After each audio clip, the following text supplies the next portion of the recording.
Well, hello everyone, and welcome to our webinar today on post-purchase homeowner support, part of Habitat Texas's January Lunch and Learns. We're very happy that you could join us today. My name is Sam Turpin, and I am the Special Projects Coordinator of Habitat Texas, and I work alongside our Executive Director, Amy Parham, who unfortunately couldn't be here today due to some legislative meetings at our Capitol. But today we have our speaker with us, George Myers.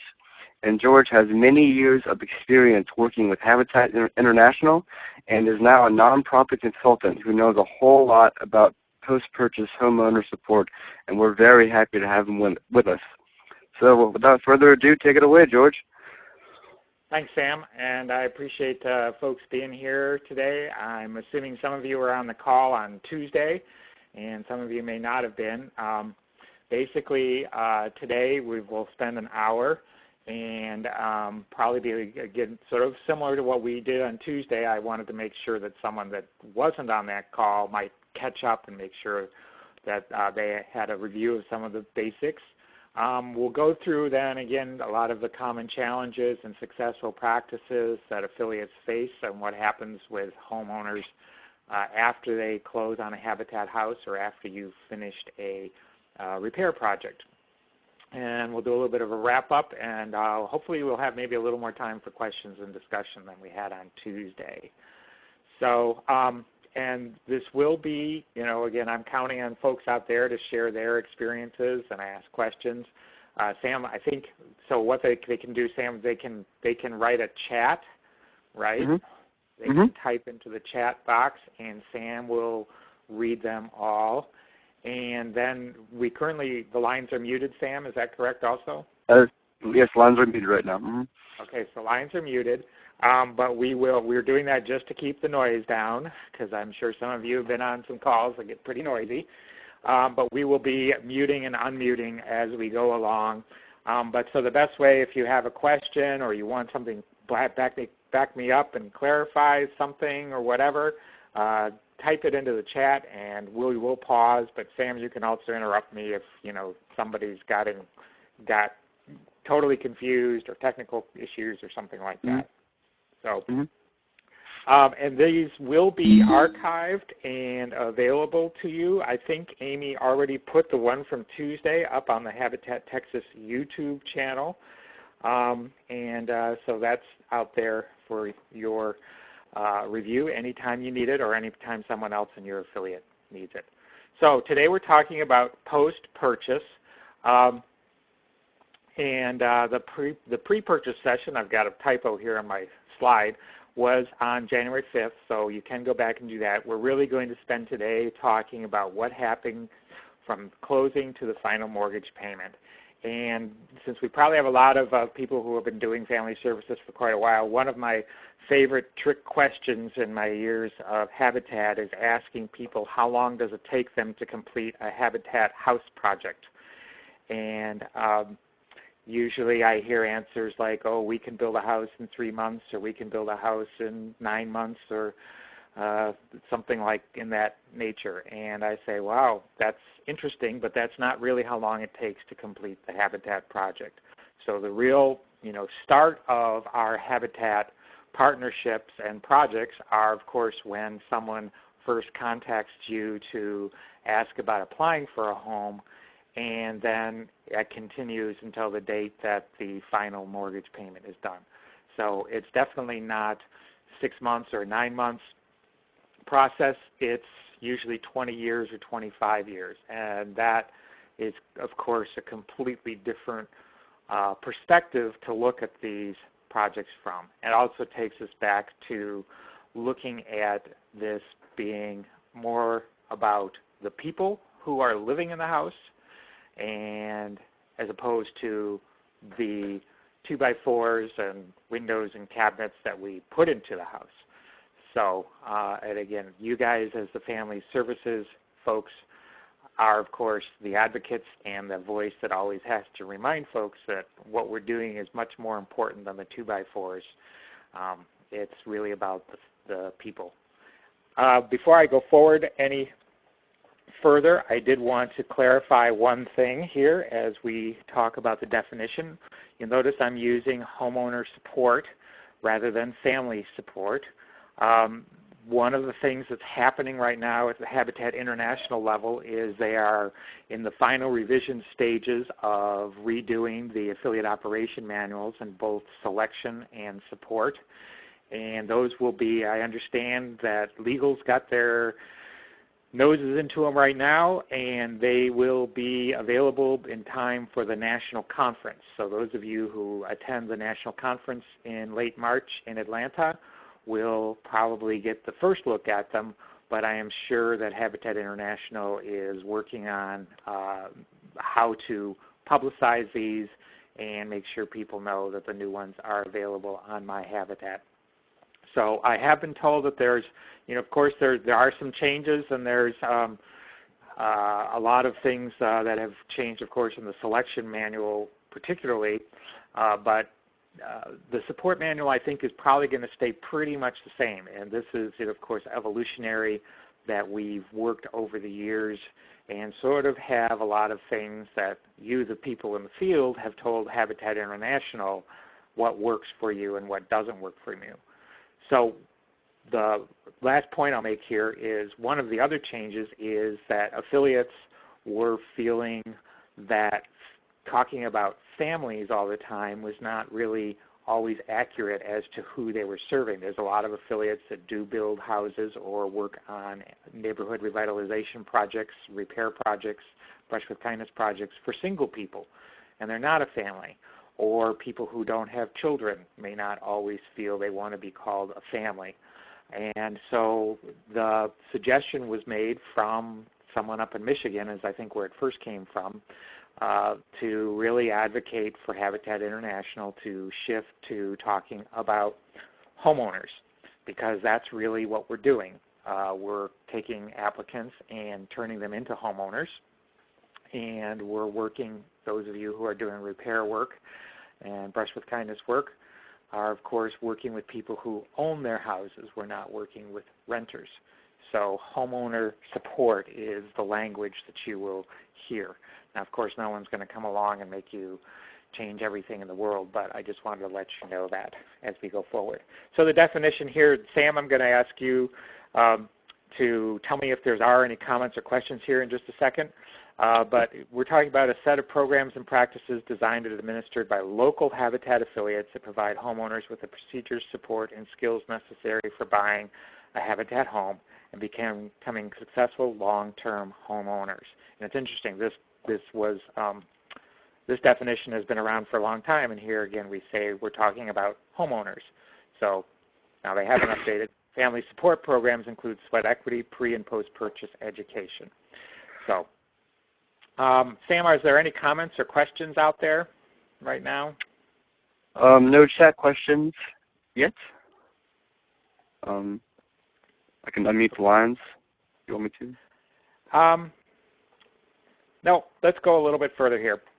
Okay. And we'll stop again in just a minute or so. So again, some of you, this is review for people who are on the call on Tuesday, but the principles that we really want to talk about in terms of this and wrap our heads around and sort of keep in front of the committee is, are we talking about partnership, or are we talking about, we're trying not to be paternalistic?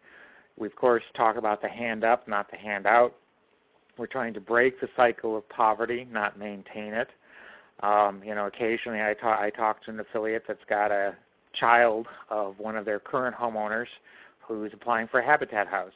And that's always an interesting situation of saying, well, supposedly coming into a Habitat house was supposed to really help empower and change the financial situation and economic strength of this family, and we're surprised that the children now didn't break out of the cycle. So that's an interesting dynamic that occasionally happens. But we're talking about empowering people, not fostering dependence on us. We're trying to demonstrate and model what we feel will be strengths for a homeowner and not preach at them. And again, we're also looking at the strengths and capacities of the people, families, home buyers who are coming to us, not what's lacking or needs or deficits in them. And we talk about people being partners, not clients, the whole time. So this is really, I think, critical for us to think about So some of the other things that have happened is we've really, again, changing the language. We used to talk about family nurture. Now we talk about support. We used to let people finish sweat equity after they moved in. We used to require a whole lot more hours than we did. We talked about that on Tuesday. So things have changed and hopefully gotten for the better. And I'll give you, this is my favorite quote, I think, from an executive director. Our family support services are all about helping people to not need us. So, and this is where it really gets interesting after closing of how do we keep that partnership going, knowing that we have many years of mortgage payments coming in or Brushed with Kindness payments for a year or two, but not be paternalistic and allowing people to be independent and take care of themselves as they need to be. Okay, Sam, I think we'll stop there. Are there any, why don't we unmute the lines for a second and see if there's any questions or comments. You are now unmuted. All right. If there is, somebody just feel free to speak up and tell us who you are and if you have anything to add to the conversation so far.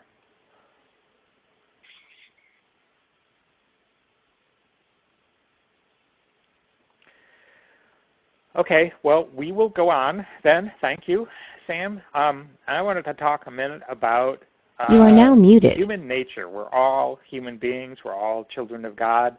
We all have strengths and we all have some weaknesses and challenges. But one of the things, and particularly as we talk about the new year, probably a lot of people looked at some of their habits and made some thoughts about how do I resolve, make a resolution to maybe change some of the habits I'm not very happy with in myself. So, and this I think comes down to, again, very directly what our home buyers are experiencing, particularly a family that may have been raised in rental housing and has lived their entire life as renters, and now suddenly we've given them the keys to a brand new, beautiful Habitat for Humanity house and say, you own this. So one of the things that I think we all deal with in this is how do people change their habits? How do you start new behaviors, new habits, particularly breaking that rental mindset, which can be really focusing on needs and deficits a lot and dependence. We often hear that the only tool that a Habitat family knew how to use before they moved into the house was a telephone, because when something broke, they picked up the telephone and called the landlord. And now suddenly they don't have a landlord, and some of them may treat the Habitat office as a landlord and call you up and tell you all the things that aren't happening well in the house, or that a window broke, or the washing machine stopped working, or something like that. But, of course, this is not, as we know, probably most of you on the lines are homeowners. That's not the way it works. So anyways, habits are interesting things. I'm a fan of Stephen Covey, who wrote a big book a number of years ago called The 7 Habits of Highly Effective People. And he claimed that it would take 21 days of deliberate, intentional effort to change someone's habits. So if you wanted to get up every morning at 5:30 and do some Bible reading or take a walk around the block or something, it would take you 21 days to get used to making that a habit of getting up at 5:30 in the morning. Now, those of you who may have read the book The Secret a few years ago, it also talks a lot about changing behavior, changing attitudes, and that book says 30 days to change a habit. I did a little bit of research online, and the psychologists out there, when you ask them how long does it take someone to change a habit, says it depends. It depends on how long you've done it, how many years it's been a habit, depends how motivated you are to change it to a new habit, and it also depends on how rewarding it is to continue the old behavior.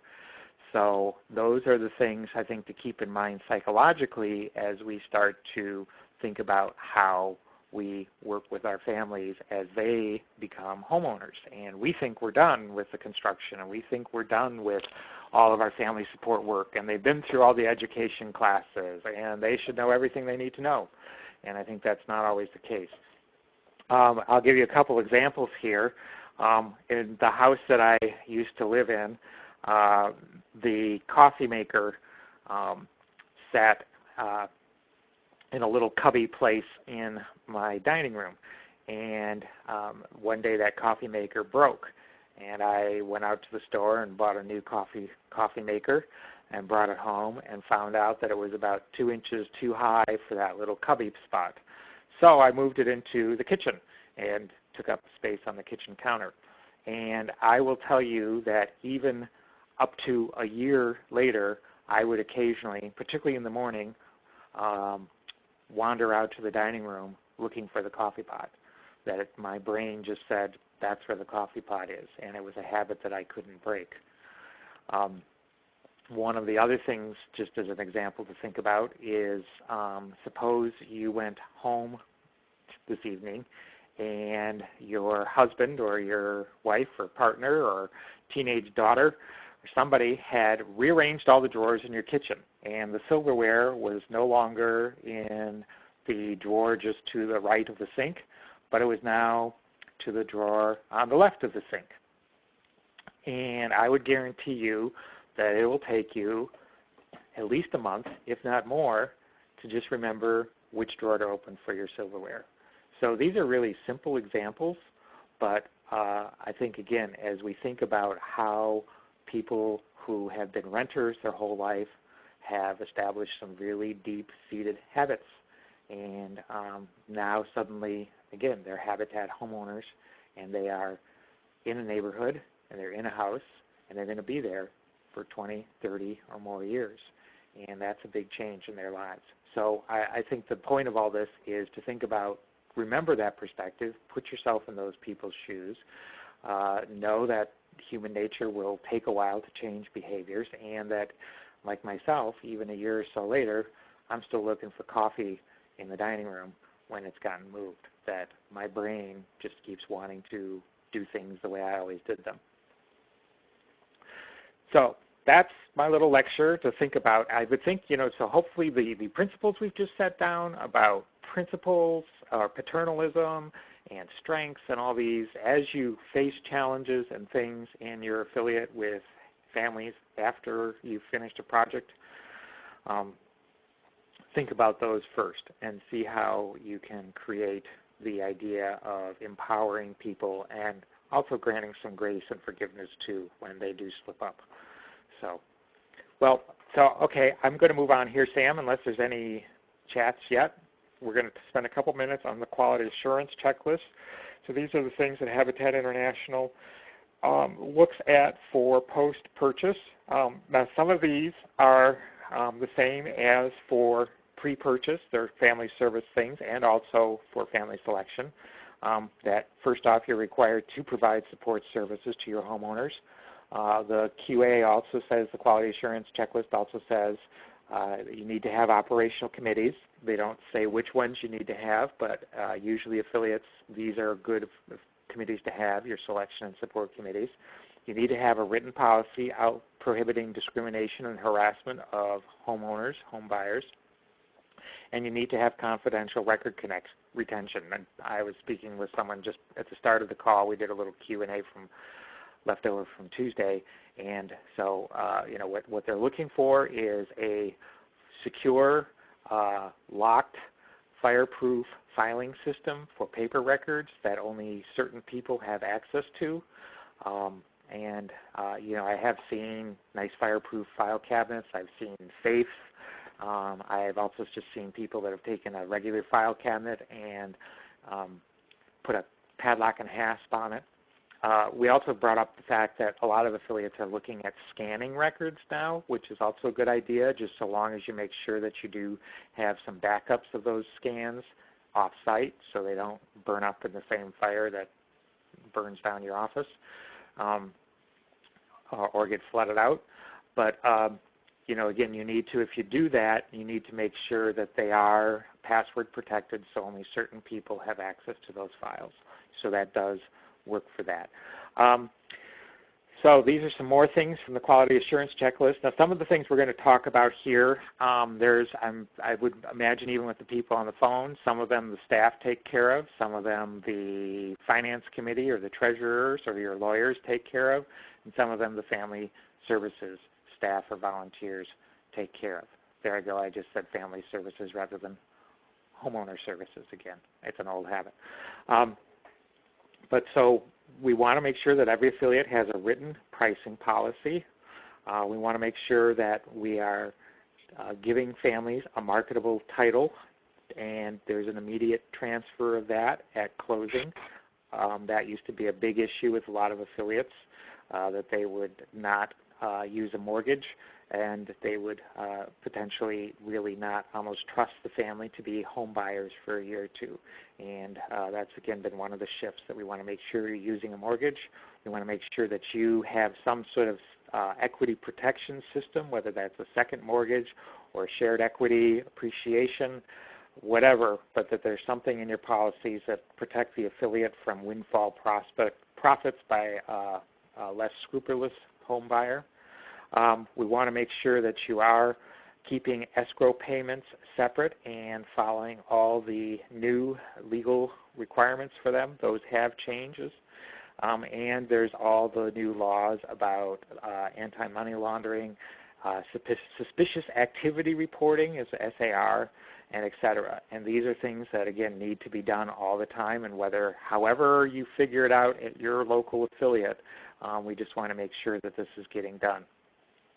So some other things that are on here is we want to make sure every affiliate has a written delinquency policy that's very clear and is also congruent with whatever gets written in your mortgage documents and your closing documents. I've seen that happen a lot where affiliates have changed their policies, but then they go back and they read what the mortgage was for a family, and maybe there isn't a late payment allowed in that mortgage, or maybe it was a different amount, or maybe there was a different method of what happens during a missed payment.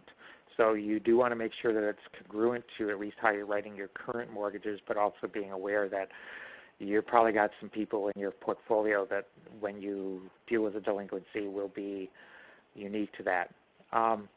The board is required to review mortgage performance at least quarterly, so the board needs to know how well your mortgage portfolio is doing. Monthly is not a bad idea, but you have to do it at least quarterly. And again, the RESPA, Real Estate Protection and Settlement Act, Settlement and Protection Act, says that you need to meet all the new mortgage servicing guidelines at the professional standard with laws. Some affiliates are able to do this internally, some aren't. We'll talk about that in a minute a little bit more. So those are a lot of things, and again, some of these probably will be back to how your lawyers or your finance folks do this, but again, the family services folks and you folks on this call need to be aware of what's happening and make sure that things are really happening as you plan, and that we stay up on top of these.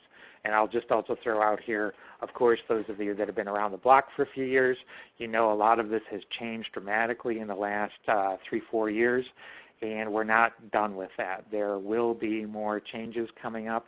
I know our friends in Washington right now are looking at, a lot of these came out of the Dodd-Frank Act as a response to the mortgage crises. And there are people that are trying to repeal some of the Dodd-Frank pieces, but we'll just have to see what happens. But so this is really a critical area for you to keep tabs on. Okay. Sam, any chats out there or anything? None so far. Okay, thanks folks for hanging in there. So we'll go through, what I'm going to do is I have a few topics. I'm just going to speak briefly on these, and then we'll just keep opening up to here in about 10-15 minutes to some questions and discussion, hopefully. So the first thing is, of course, this is an area where I still feel that committees and staff can work together. Some of you may be all volunteers still in this area. Some may be staff, but this is also a place where having some committees active, particularly in terms of how you handle delinquencies, could be very effective practice. Closing, we want to make sure that you do close as soon as possible. I know that a lot of affiliates get into situations with down payment assistance or Thrivent grants or whatever out there, and you may need a little additional time to get everything ready to submit that and get all the ducks in a row. We do always, I guess what I've seen as the best practice out there is that we try, if the closing is going to take place within, say, less than a month of the house dedication, you probably can safely leave that house empty for a few weeks. Depends on the neighborhood, depends how you feel. But you might also want to think about a lease, a temporary lease. We do recommend that if a family does move in closer to before closing, that a lease purchase agreement is, or a lease agreement, not a lease purchase agreement. A lease agreement is signed, so the family is paying something as soon as they have keys to the house, and it's very clear that you are going to move them to closing. And if they are not going to, for some reason that the lease gets terms are not honored, that you have some recourse on what happens with that. But remember, we just are not landlords. We're not set up to be landlords, so any leases of houses before closing should be really, really brief and really clear that we're trying to get to closing as soon as possible. Occasionally, in fact, here in my little town in Wisconsin, we've got a family that's been in the house for 2 years and has not been closed on. And they've had some severe domestic issues, and they've had just about everything in the book that you can think about could go wrong. But at one point they completely stopped paying, and they were on a lease agreement, and the affiliate has not taken action against that, but is also sitting here now really 2 years in and still acting as a landlord to this family. So that's unfortunate. I know it does happen, but really, really, really try and as much as you can, finish the house 100%, have the dedication, and close. I know one affiliate that's really very well organized, and I'm always happy to see that they'll have their dedication on a Saturday or Sunday, and they'll bring the family into closing on Monday, give them the keys, and the family can move in immediately. So if that's at all feasible, that's great family support work to just make sure that everything's lined up like that. We do want to make sure that there is a warranty on a house. As I said, what we want to do, though, is make sure that the house is 100% completed before families close on it. Those of you who have built your own homes, I'm sure you have some good stories and bad stories about what happens when your contractor hasn't completely finished something on the house, and yet you've taken possession of the house and ownership of the house. And it's not a good situation. So we want to make sure that for a year we will be honoring any warranty work and acting as any builder would, or whatever the Texas laws require you to do. But be really careful about that. What I generally have seen work best is maybe 12 months in. Some affiliates will do it at 6 months, and some affiliates will do it at 12 months, but that you actually do another little check-in visit or phone call, at least a phone conversation with the family, and just make sure that there's nothing happening to the house that is either possibly escaping their attention or that's a concern of the family, and they do want to let you know about it. But usually 12 months is a standard warranty for that. Okay, ongoing homeowner education, home buyer education. This is an area where I think many affiliates have started to open up their classes, either open up their standard classes and making sure that current homeowners know about classes that are still going on, particularly ones in finance and budget. Some affiliates have been using the Dave Ramsey classes, and they'll open those up to their current homeowners too. And this seems to be a good way of doing things. I've also seen times when the homeowners themselves are teaching classes to the prospective classes. And so this is really always an interesting and good thing. And, what often happens, particularly if you're doing classes on basic home maintenance, things like that, or offering classes up at Home Depot, something like that, when we put in a new kitchen faucet, we can tell people and teach people before they become the homeowner how to change a washer or possibly switch that faucet out, or how to fix a leaky toilet. But, that toilet's probably not going to start leaking until 5 or 6 years in. And, again, thinking of habits and just knowledge retention, that family's not going to remember that course they had back in 2010 because today the toilet's leaking and I didn't remember what got taught to me before I moved in about how to fix a leaky toilet. So those are the times when the classes can really work well. Sam, we got any chats or any questions? Or you want to open up the line for a minute? Okay. You are now unmuted. Anybody have any questions or comments?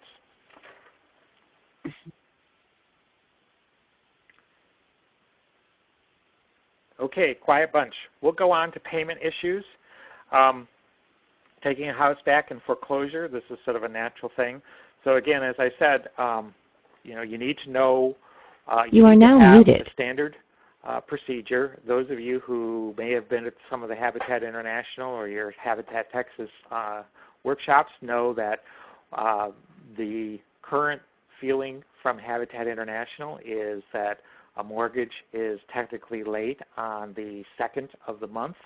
We will give a grace period through the 10th or the 15th of the month, but that for sure if you have not received a payment by the 30-day date, that you need to start taking action, and that's what their payment policies prescribe. There are also new regulations outlining exactly how, as a servicer, you deal with missed payments. Those of you that have outsourced servicing, those folks will take care of it for you. Those of you that are still servicing yourselves, you need to make sure that you are following the letter of the law of how you notify families. There's a certain point at which you need to be offering credit counseling or budget counseling to folks, or offering at least how to get hold of that service so they're aware of that. And this has to be rigorously followed as you go through the path to a potential foreclosure. We always want to try and keep the families, what I always refer to as on the bridge, where they're communicating to us and they're talking to us. If you've got a strong family relationship or relationship with the home buyer and homeowner, that person's going to call you up the day that they lose their job and let you know that they just lost their job. What is a sign of a weak relationship is when you're down to the wire and you're 90 days or 120 days into delinquency, and you finally get the person on the phone, or they finally come into your office and they say, well, I haven't been working since September 1st, and you had no idea that's what was going on. So that's a huge difference in how a family, how a homeowner relates to you and communicates to you. And hopefully, if it's truly a partnership, you really will know when families have changes in their financial positions that are affecting their ability to pay for all their bills. Now, that said, there is a difference between that and a family that is choosing not to pay. And I think that's, as we look at how do we deal with delinquencies, that's the big piece. Is a family choosing not to pay, or is a family not able to pay? And what can we do then to mitigate that circumstance? There are changing regulations right now about whether you can accept partial payments or not. There used to be a standard out there, and I know I've told many people as I've worked through with delinquency, is to at least make sure that the family is covering their taxes and insurance, so it's not a financial drain on the affiliate. You aren't paying for that. Maybe they're not paying on the principal of the house, but that they're able to at least cover Habitat's costs because you're still paying the insurance and the taxes for that house. So as a servicer.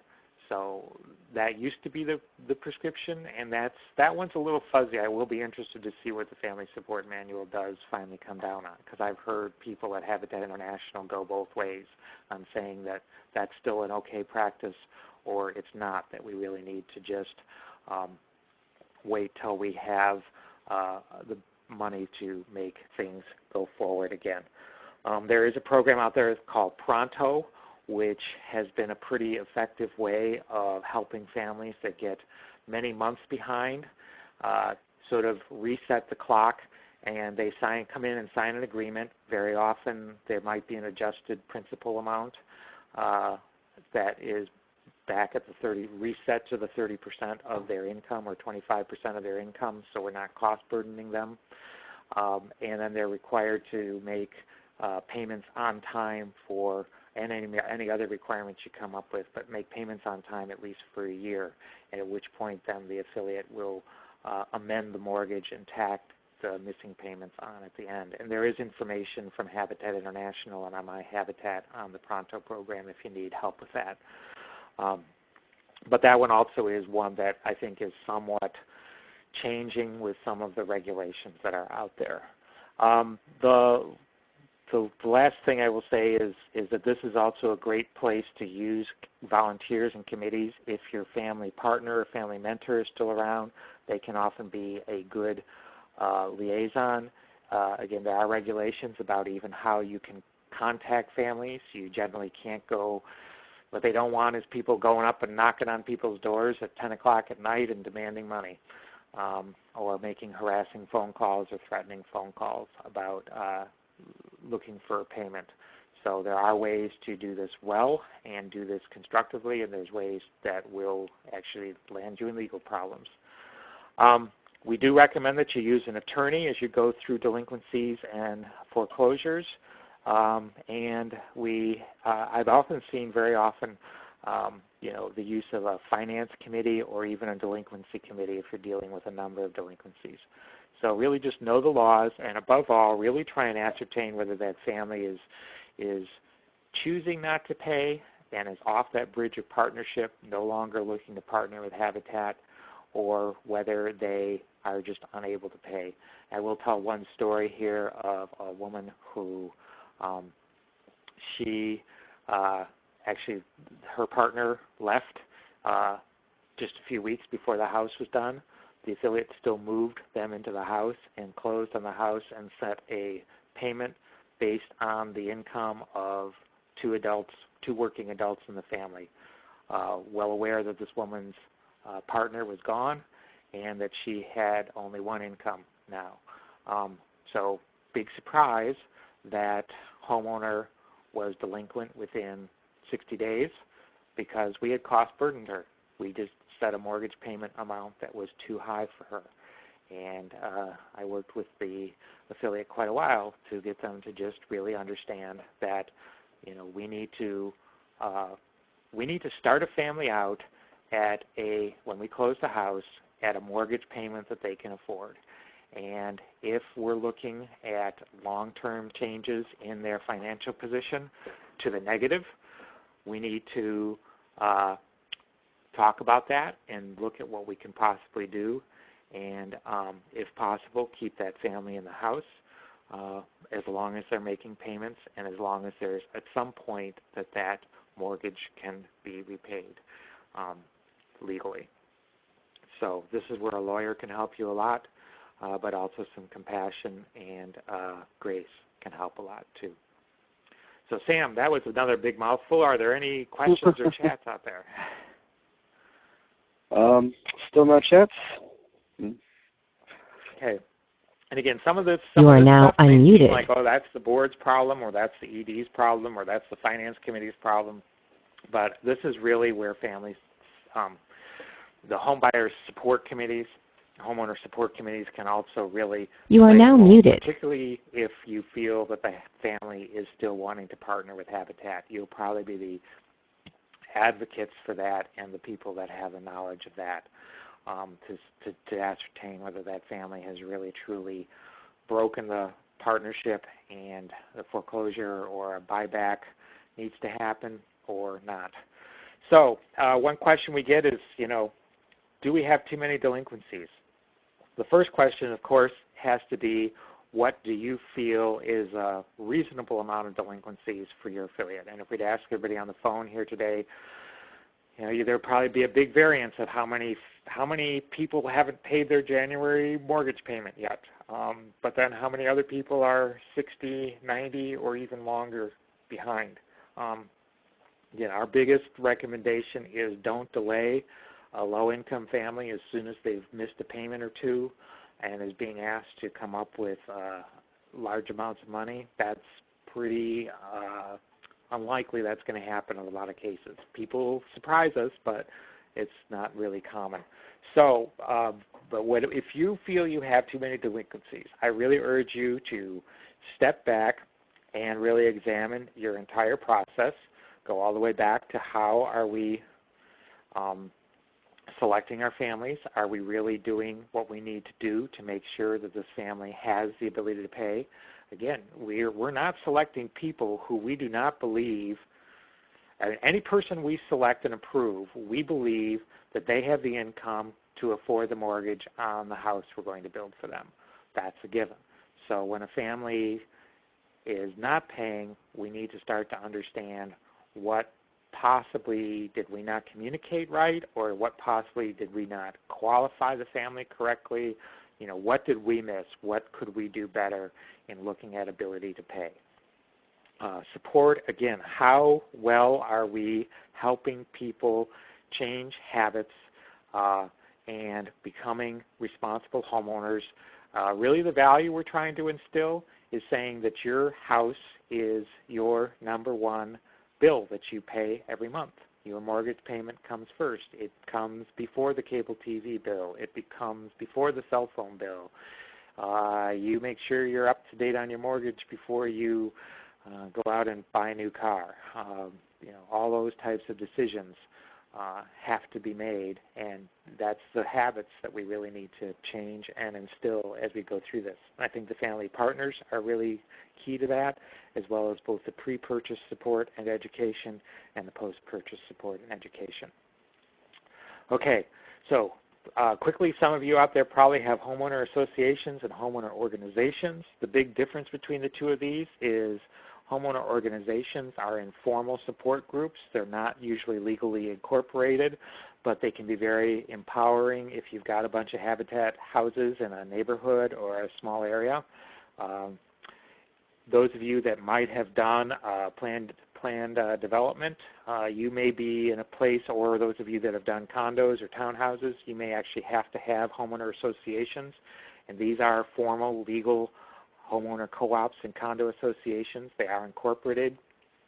They do add some costs and restrictions, and they usually need somebody to be reading them. So those are two big things. The other question that comes up a lot is, how do we get our families engaged and involved in those? That tends to be just a piece over time, and just continuing to encourage people and support people and helping people feel comfortable doing that. Families on committees or as staff. Some affiliates will look at that and think it's a wonderful thing. Other affiliates will say, no, we just don't feel comfortable with that. I will say I've seen and met many very, very successful homeowners, Habitat homeowners, who are now staff members at affiliates, whether they're working in a restore or whether they're working in homeowner services. Same with committees. I actually worked with an affiliate long ago that required, part of their letter of agreement is that you served on the family support committee for a full year after you became a homeowner. That was part of being a Habitat homeowner, so that you'd sort of pay it forward, pass it on for any families.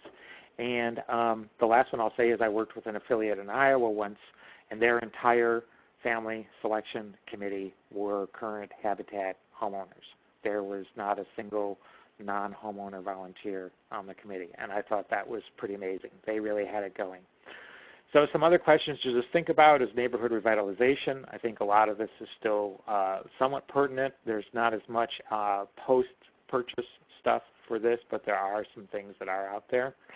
Tools for success, communication, keep talking to people, keep people on that partnership bridge in communication with you. Make sure that you're communicating clearly and effectively, and they understand you and you understand them.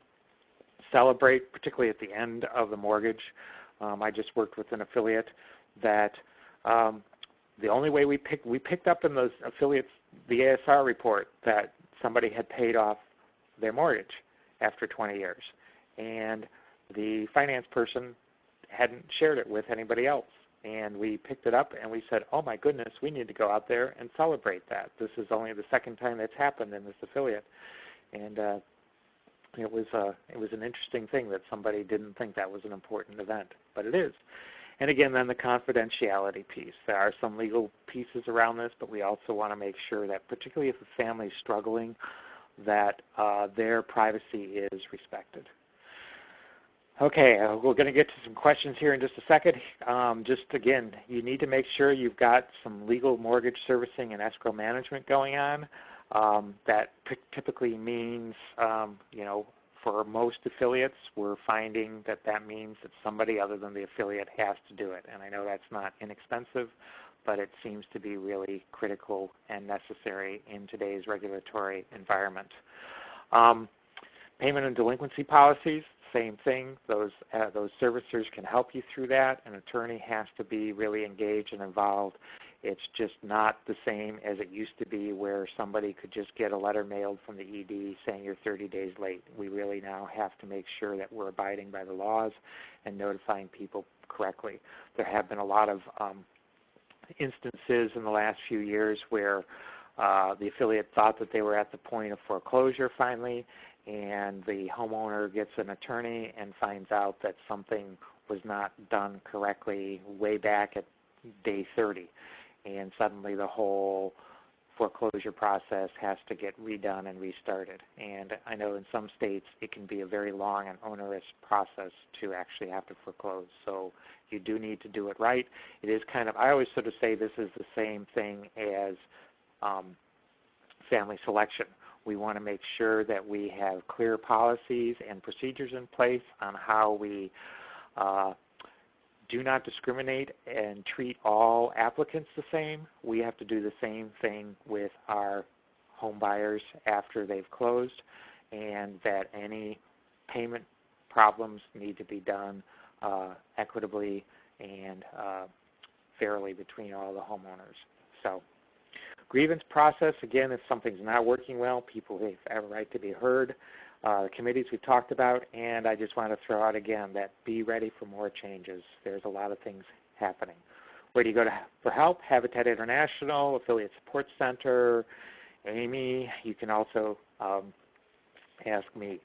So, Sam, we're going to get to questions in just a second. This is my closing quote. Sam, would you read that for me, please? Sure. Life after closing. Incorporating homeowners into the affiliate's operations is key to long-term sustainability. We're not something that's going away. We're here. We are the community.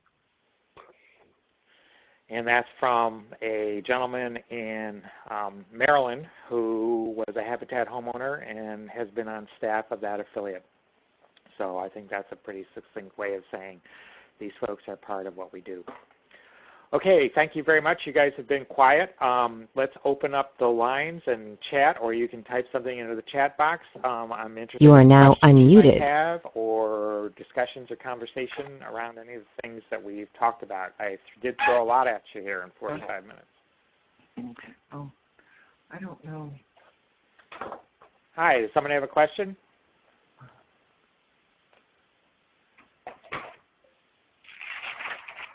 Anybody have any questions? Lines are open. Sam, we got any chats? Not seeing any chats.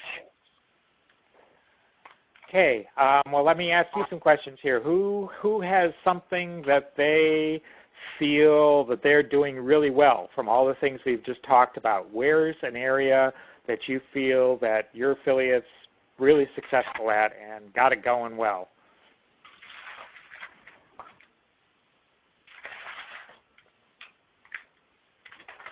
Nobody doing anything well out there?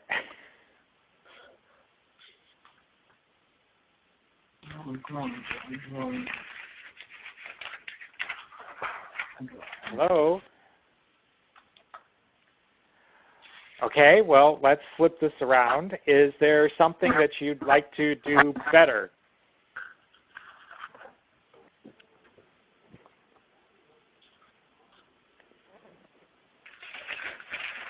There's something that you're going to work on after what we've talked about today. Hello? Yes, hi. Hi, this is Catherine. I'm with the Texarkana affiliate. We were just kicking around, and I was just curious to see your thoughts on, like, helping homeowners with a will, or and that kind of legal stuff. Is there any guideline? Are you doing anything right now in that area? Or are you talking about it? We're just talking about it. It's pretty common to do that. Some affiliates I know will do a course on that, or that's part of the pre-purchase pieces. Other affiliates will, maybe once a year, whether they do it as a formalized class or an offer from a local attorney to say, hey, let's, we'll get you a discounted rate at getting a mortgage done or a will done. And here's the reasons why it's really important to do that. So, yeah, it's a great service to offer out there. There definitely have been affiliates out there that something happens and the homeowner dies and there's no will, and it can be rather a big issue as to what happens to the house. So it's really a helpful way for the family, and it's one of those things that people didn't think about when they were renters so much, but now they suddenly have a big asset. So. Right. Well, we recently had that happen. A homeowner passed away, and lots of children and nobody on the same page. And, so this is hindsight. Yeah. Yes. Good. Well, it would be a great service to do it. I would not expect a lawyer to do these things for free for you, but if you can find somebody that will maybe cut a good deal for a Habitat homeowner, whether it's a one-time offering or whether it's just something that's always out there for folks that you can go to so-and-so and they'll help you do a will. And here's why it's important to do it. Okay. So. Yeah, I think we're definitely going to pursue that. Okay. So what's something you guys are doing well? Oh, we are a very small organization. Okay. Build a house once a year, once every 18 months. So, and we struggle to get volunteers. We struggle to get board members. So. Okay. Well, but you're still managing to build a house, so that's great. And are people making their payments on time? Yes, we've really had pretty good luck with that. Well, so there, you're doing something right. So. Good. Well, thanks. Other questions or comments or something that you'd like to try and do better?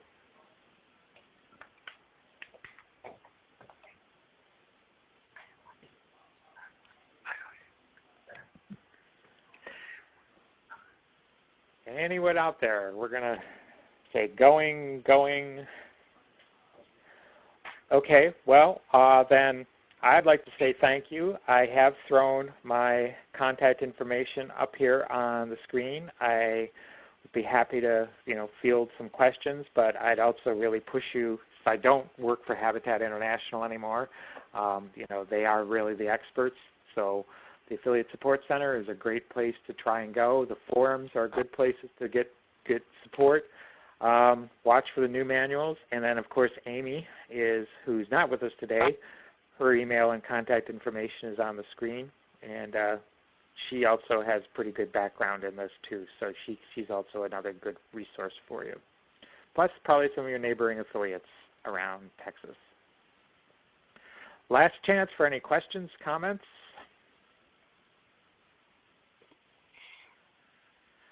Okay, well then again, this will be archived, and I really want to thank you for your participation today, and God bless you in this work. This is really important and tough work, but keep up the good work that you're doing.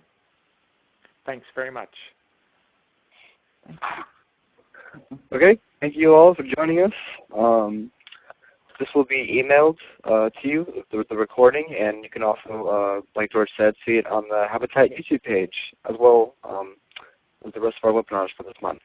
So thank you very much, and have a great afternoon. All right, bye-bye. Thank you. Thank you. Thank you.